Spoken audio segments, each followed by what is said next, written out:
Hello everyone, this is the Emerald, and today we're going to be attempting to record Jade. I will admit, this is not my first time taking an attempt at this. I want to say this is my third or fourth overall.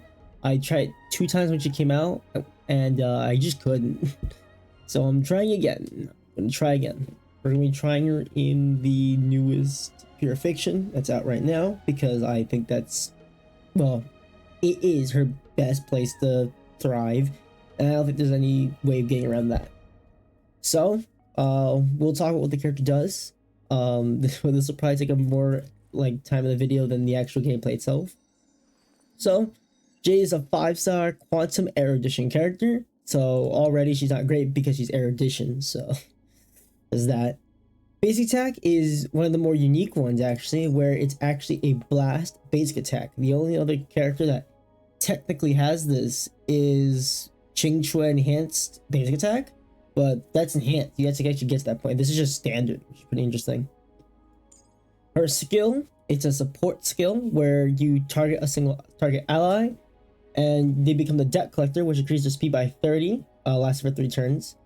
After the debt collector attacks, you deal 1 instance of additional quantum damage equal to 25% of Jade's attack to each enemy target hit, and then you consume the debt collector's HP by amount equal to 2% of the max HP. And if the current HP is insufficient, you reduce the HP to 1. If Jade becomes the debt collector, she doesn't get the speed boost, nor does she lose HP. You only really get the additional quantum damage. When the debt collector exists in the field, Jade can't use her skill, so she's actually skill point positive, which is pretty interesting. At the start of Jade's every turn, the debt collector's duration reduced by 1 turn. I do think one thing I don't like is you just cannot use the skill ever again until it runs out. So let's say you like pick the wrong character, or you want to switch off to a different character for debt collector, you have to wait the whole 3 turns, which kind of sucks. Ultimate, you deal quantum damage equal to 240% of her attack to all enemies, and at the same time you enhance her follow-up attack, increasing its damage multiplier by 80% for 2 times, or 2 instances of the follow-up attack, which is pretty interesting, I think. Talent, this is a bit one. So after Jade or the debt collector attacks, you gain 1 point of charge for each enemy target hit, and upon reaching 8, you consume 8 points to launch 1 instant follow-up attack, dealing 120% Jade's attack to all enemies. And that follow-up attack does not generate charge, because let's be real, if it did, you would be able to infinitely farm that stuff, and they don't want that. When launching her talent's follow-up attack, Jade immediately gains 5 stack upon asset, with each stack increasing crit damage by 2.4%, stacking up to 50 times. So one thing to note is the points of charge actually do not have an upper limit. Adventuring, when he came out, you needed about, I think it was, you needed like 7 or 8 to proc the follow-up attack, but it had an upper limit of like 10 to 12. So once you reach like 10 or 12, you couldn't get any more. Jade technically doesn't have that upper limit, right? Which is pretty interesting. So there's that.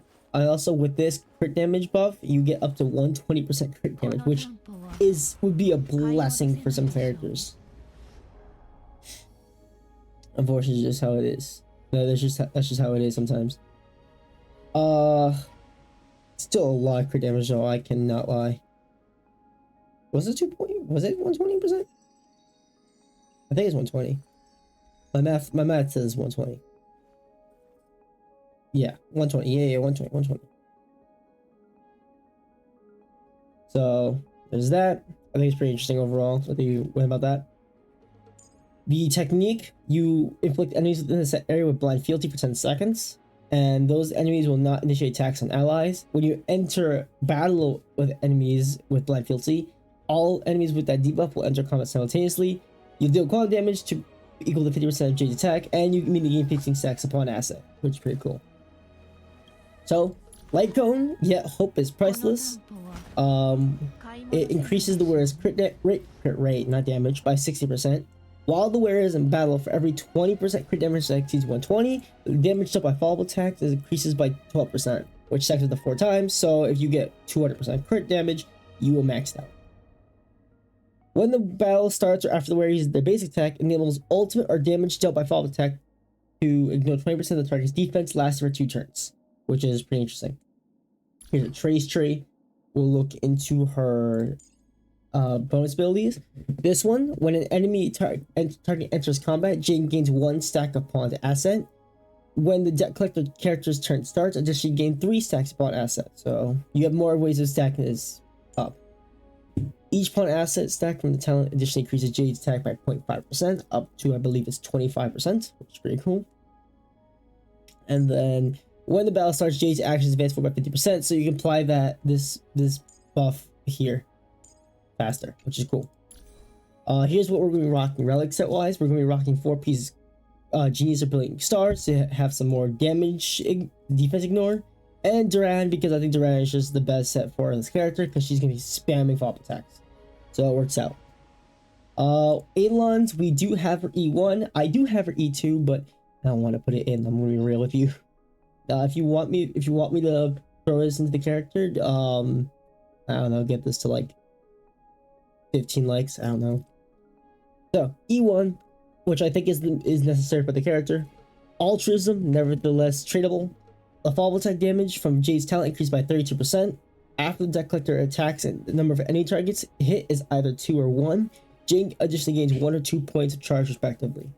This basically makes sure that she will always get at least 3 stacks of charge whenever the deck collector attacks an enemy, which helps a lot. I wish they included her, but it's whatever. That's the character. That took over 6 minutes to explain the character. That's grand. I think she's good in Pure Fiction. Everywhere else, you'll have to make it work. You'll have to like really try to make it work. There's that. We're gonna be putting her in Pure Fiction, like I said. We're gonna be rocking her on the mostly follow-up attack team with Himeko, Herta, and Gallagher. I won't go too much into depth on the kit, but Herta, we're rocking 4-piece Ash Spacing with 2-piece Duran.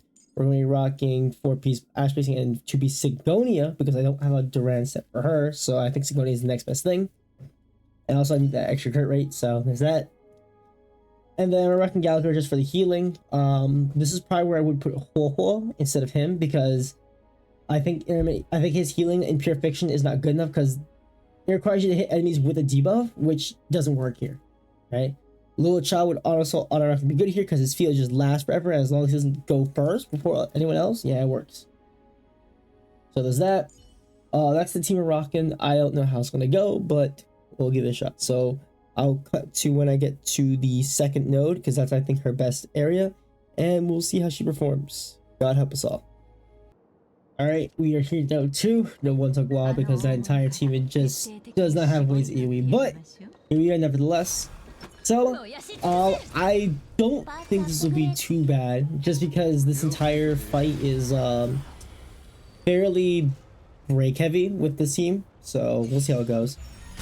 Unfortunately, these guys won't last too long because of that, and they're gonna go.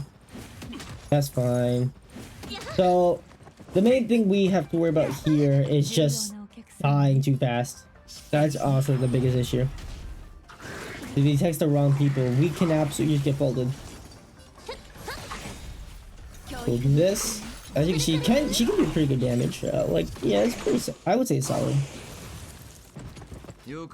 Let's do one of these. I think the overall like consensus is just like she's a god for she's an absolute god for Pure Fiction, but outside anywhere else she's like eh.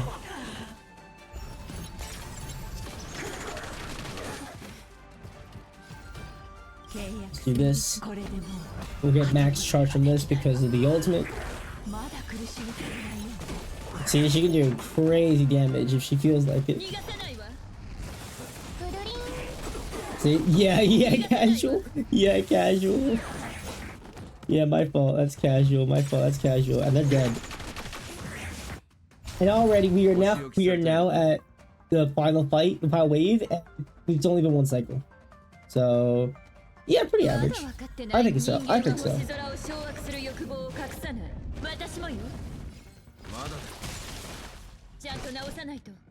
Let's do this. And we'll do this. And when we still have an enhanced charge, so there's that. Very, very casual damage, you can see. And now we finally got through one wave.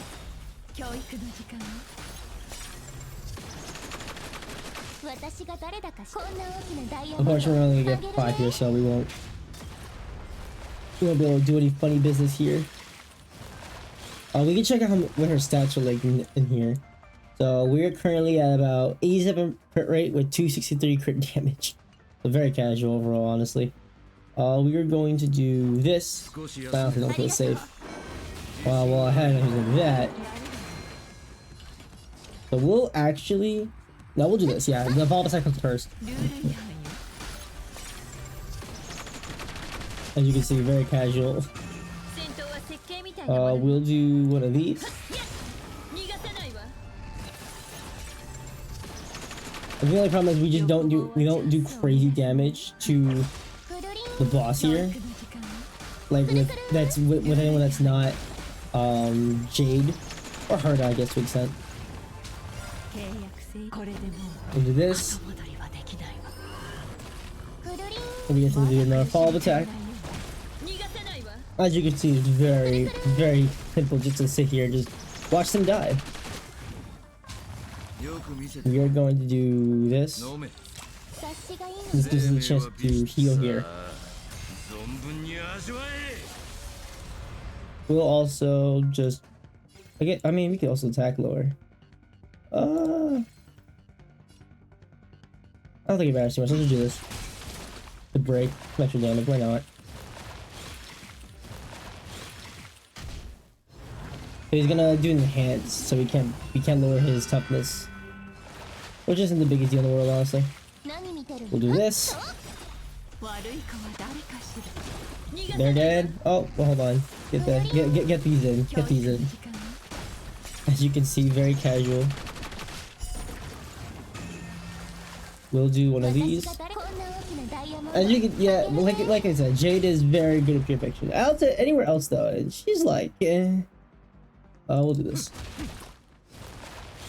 Or she's gonna heal a little bit, but I don't think that's that big a deal. But yeah, it's only been like a percent or two.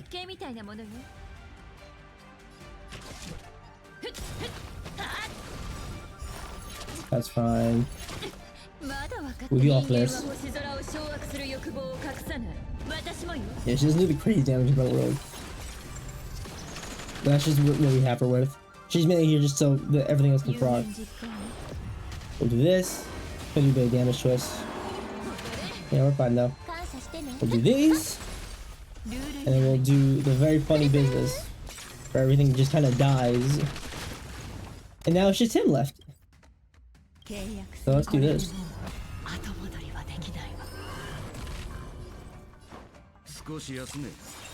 We'll do this. I think he dies to the next Jade. Oh, never mind. He's gonna die pretty soon. That's whatever. Let's do this. He's dead. Yeah, Jade makes us a joke. 40k easy. As you can see, she absolutely just demolished. And yeah, that's kind of her goal. Her goal is just to demolish. I did get a higher score a while ago, but I never recorded it. So, it was mainly with the first half. But yeah, the second half, Jade will absolutely demolish anything. The only problem is that's her only good like game mode as of right now, and with Apocalyptic going around, Pure Fiction won't be in the rotating around as often. So there's that. She's not by any means like the worst that I've seen, but I do think she's not too great because she's super specific for one game mode, and we don't need that nowadays. We need characters who can just be good in most other content. Like Firefly is good pretty much anywhere, even here, right? Jade is okay, is like really good here and kind of mediocre everywhere else. I think she needs some other unit to make her really work off, like pop off. I don't say the Erudition character, but that Erudition character would then have to carry the team to some extent, and that's just not how that works. So yeah, there's that. This video is about 15 minutes long. It's not even that crazy that long because I can't put her anywhere else. Everywhere else she just gets murked. So I mean, hey, if you enjoyed watching Jade demolish Pure Fiction, leave like for E2 if you want to see that, and then I'll use E2 and I'll bring her to Divergent Universe because you can make her look real cool there. Well, that's it for this video. I hope you've enjoyed, and I will see you all in the next one. God, I hope I never have to do a video on this character again.